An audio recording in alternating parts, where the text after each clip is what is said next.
বকুৰ কিসমত কাঠমিত মৃদুল ইছলামৰ জানাজাত উপস্থিত শ লোক। উপস্থিত অসম প্ৰদেশ কংগ্ৰেছৰ সভাপতি ভূপেন বৰা, বিধায়ক ৰেকিবুদ্দিন আহমেদ, নন্দিতা দাস, নুৰুল হুদা, জাকিৰ হুছেইন সিকদাৰ, একে ৰছিদ আলম, নিখিল ভাৰত কংগ্ৰেছ কমিটিৰ সম্পাদক মনোজ চৌহান, স্মাৰ্ট মিটাৰ আৰু ধাৰ লৈ চলি থকা ডাবল ইঞ্জিনৰ বিজেপি চৰকাৰক অসমৰ পৰা উফৰাই পঠিওৱাৰ হুংকাৰ। অসম প্ৰদেশ কংগ্ৰেছ কমিটিৰ সভাপতি ভূপেন বৰাৰ ন্যায়িক তদন্তৰ দাবী। মৃদুলৰ পৰিয়ালৰ ওচৰত মুখ্যমন্ত্ৰী হিচাপে ক্ষমা খোজাৰ দাবী। মুখ্যমন্ত্ৰী নিমাত হৈ থকাক লৈ প্ৰশ্ন। গৰৈমাৰীৰ পৰা আব্দুল মতিনৰ ৰিপৰ্ট, টাইমছ অসম 24। আন্দোলনকাৰীক নিয়ন্ত্ৰণ কৰিব বিচাৰে, প্ৰথমতে পানী হিলৈ মাৰে। কালি কিয় পানী নামাৰিলে? প্ৰথমতে আমিতো দেখিছোঁ আন্দোলন আমি বহুত কৰিছোঁ, আন্দোলন হ'বই গণতন্ত্ৰত। প্ৰথমতে পানী হিলৈ মাৰিব লাগে। পানী হিলৈ নামাৰিলে মাইকত তেওঁলোকে ক'ব লাগে যে এতিয়া কন্দুৱা গেছ এৰিম। আৰু কন্দুৱা গেছটো কেনেকৈ এৰে? সেইটো পুলিচৰতো ট্ৰেইনিং আছে। য'ত সাংবাদিকে মই কথা পাতি আছোঁ, এনেকুৱা এটা জেগাত মাজত 3টা কন্দুৱা গেছ এৰি দিছে।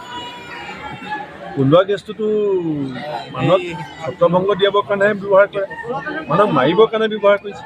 গতিকে এইটো পৰিকল্পিত হত্যাকাণ্ড। এই হত্যাকাণ্ডত বিজেপি চৰকাৰ জড়িত। পুলিচে বিজেপি চৰকাৰৰ হাথিয়াৰ হিচাপে কাম কৰিছে আৰু কন্দুৱা গেছৰ জৰিয়তে আমাক মানুহ মাৰি পেলাই ভয় খুৱাবলৈ বিচাৰিছে, যাৰ পৰিণতি চৰকাৰে ভুগিব। এতিয়া যিমান মানুহে ইয়াত কান্দিছে, কালি কন্দুৱা গেছৰ কাৰণে যিমান মানুহে কান্দিছে, এই মানুহৰ চকু পানীত বিজেপি হিমন্ত বিশ্বৰ অহংকাৰ উঠি যাব। এই মানুহৰ চকু পানীত বিজেপিৰ পদুম ফুলৰ শিপা দিছপুৰৰ পৰা উঠি যাব। আপোনালোকে চাই থাকক। হিমন্ত বিশ্ব শৰ্মাৰ নেতৃত্বত বিজেপি চৰকাৰ পুলিচ লগাই দি কালি কন্দুৱা গেছ ব্যৱহাৰ কৰি যিমান মানুহক কন্দুৱাইছে। আজি মৃদুল ইছলামৰ ঘৰত এতিয়া উপস্থিত আছোঁ। আপোনালোকে দেখিছে যে এই অঞ্চলৰ হাজাৰ হাজাৰ মানুহ আহি ইয়াত কি ধৰণে চকু পানী টুকিছে। এই কথা মই আজি হিমন্ত বিশ্ব শৰ্মাক কৈ থলোঁ ইয়াৰ পৰাই, যে অসমৰ মানুহৰ এই চকু পানীয়ে হিমন্ত বিশ্ব শৰ্মাৰ অহংকাৰ শেষ কৰিব। এই চকু পানীয়ে বিজেপিক দিছপুৰৰ পৰা উটুৱাই নিব। মৃদুল ইছলামৰ অপৰাধ কি আছিলে?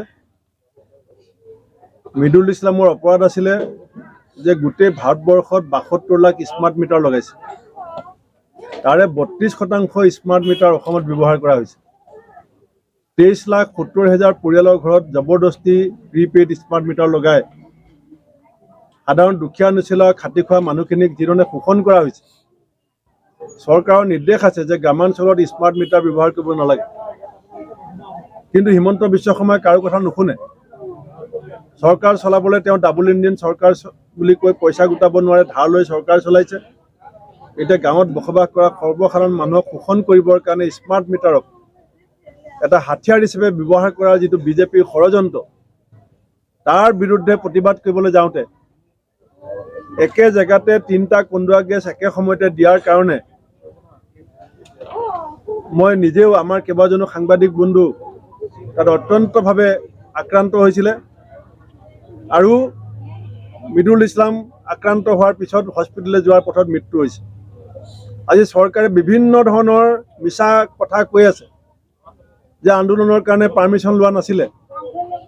কোনোবাই কৈছে মৃদুল ইছলামৰ গা বেয়া আছিলে।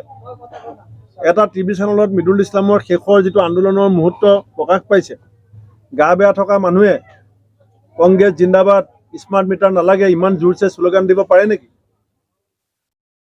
আৰু গুৱাহাটী চিটি কমিশ্যনাৰে কৈছে তেওঁ অসুস্থ, তেওঁ ডাক্তৰ নেকি? চিটি কমিশ্যনাৰ IPS, তেওঁ MBBS MS নহয়।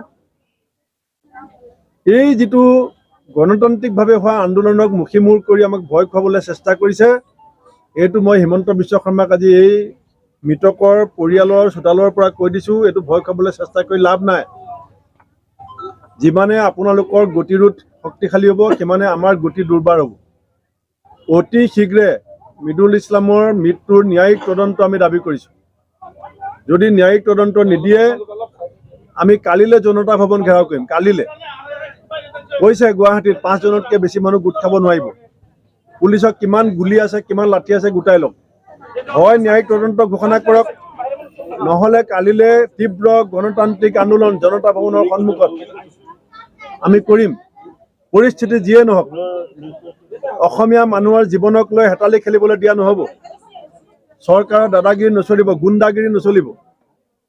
আৰু এই পৰিয়ালটোৰ দুটা ফুলকমলীয়া শিশু, দুজনী সৰু সৰু ছোৱালী, তেওঁলোকৰ দায়িত্ব এতিয়া কোনে ল'ব? আমি কংগ্ৰেছ দল বিৰোধীত আছোঁ, আমি দায়িত্ব ল'ম। কিন্তু এই পৰিয়ালটোৰ সম্পৰ্কত এতিয়ালৈকে চৰকাৰে ঘুণাক্ষৰে এটা শব্দ নক'লে। মিৰুল ইছলাম অসম নহয় নেকি? মিৰুল ইছলাম অসমীয়া নহয় নেকি? 3টা কন্দুৱা গেছ ব্যৱহাৰ কৰি এজন মানুহক হত্যা কৰিছে, চৰকাৰ কিয় মৌন হৈ আছে? হিমন্ত বিশ্ব শৰ্মাই মিৰুল ইছলামৰ পৰিবাৰৰ ওচৰত আহি পেলাই ক্ষমা খোজক। আপোনাৰ পুলিচে আপোনাৰ ষড়যন্ত্ৰত ভৰি দিছে। এই মানুহগৰাকী অসমীয়া নহয় নেকি? এই বাচ্চাকেইটা আমি চাব নালাগিব নেকি?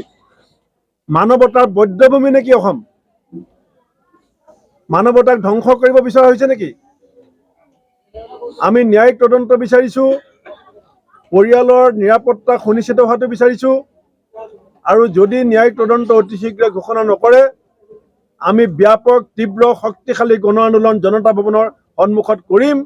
তাৰ কাৰণে পৰিণতি যি হ'ব, অসমৰ মুখ্যমন্ত্ৰী হিমন্ত বিশ্ব শৰ্মা দায়ী হ'ব।